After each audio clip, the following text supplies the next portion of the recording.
ఉండు అని చెప్తూ ఉంటాను. నిన్ను తాకాలి అంటే నన్ను దాటి రావాలి కదా. చూడమ్మా, నువ్వు ఎంతో కాలంగా సజావుగా ప్రశాంతంగా సాగిపోతున్నటువంటి నీ సంతోషకరమైన జీవితంలోకి ఒక వ్యక్తి రాబోతూ ఉన్నారు అంటే జాగ్రత్త. ప్రశాంతంగా ఉన్న నీటిలో ఒక రాయి విసరగానే కల్లోలం అయిపోతుంది కదా. మరి అలాగే నీ జీవితంలో కూడా చక్కటి పచ్చని సంసారంలోకి ఇలాంటి అల్లకల్లోలం ఒకటి రాబోతూ ఉంది. ఏమరపాటుగా ఉండవద్దు. నిన్ను హెచ్చరించాలనే ఈరోజు నేను నీ ముందుకు వచ్చి మరీ చెప్తూ ఉన్నాను ఇన్ని విషయాలు కూడా. నువ్వు కాస్త జాగ్రత్తగా ఉండాలి అని. నీ కొన్ని రోజులు కనుక నువ్వు జాగ్రత్తగా ఇలా ఉండగలిగావు అంటే ఎవరితో మాట్లాడినా, ఎవరితో కలిసినా, పని చేసినా సరే నీ జాగ్రత్తలో నువ్వు ఉండు. ఎవరికి కూడా చెప్పుడు మాటలు నువ్వు వినవద్దు. నీ కుటుంబంలోకి కలహాలు అనేవి తెచ్చుకోను వద్దు. మరి ఎవరు కొత్తగా నీ జీవితంలోకి వస్తూ ఉన్నారో అని బాబా అని అడుగుతూ ఉన్నావా? అసలు వీరి వల్లనే నమ్మ నీ జీవితంలో ఏం జరగబోతుందో తెలుసుకోవాలి అనుకుంటున్నావు. బాబా, వాళ్ళని నేను ఎలా గుర్తించాలి? నేను అసలు ఎవరికి కూడా హాని అనేది చేయలేదు కదా బాబా. ఎలాంటి ద్రోహము కూడా నేను ఎవరికి తలపెట్టలేదు కదా తండ్రి.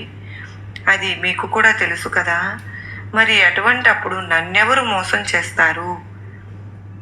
ఎవరు నాకు హాని తలపెడతారు? మరి వీలైనంత వరకు కూడా అందరికీ నేను సహాయమే చేస్తూ వచ్చాను. ఎలాంటి కీడు ఎవ్వరికి కూడా చేయనే లేదు బాబా. మరి ఎందుకు నాకు ఈ కష్టాలు అని చెప్పి మనసులో ఒక ప్రశ్న అనేది నీకు మొదలైంది కదూ. అందుకు సమాధానం చెప్తాను. మరి జాగ్రత్తగా నువ్వు వినాలి. చూడమ్మా, మోసం చేసేవారికి మంచివారా చెడ్డవారా ఎలాంటి మార్పు ఉండదు అని.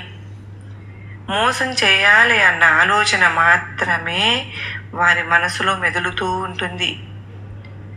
నిన్ను మోసం చేసి ముంచేసి ఇక వారి దారిన వారు వెళ్ళిపోతూ ఉంటారు.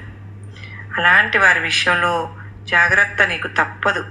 నీకు అసలు కనిపించకుండా కూడా మాయమైపోతారు. వాళ్ళు ఎలా వస్తారో తెలుసా?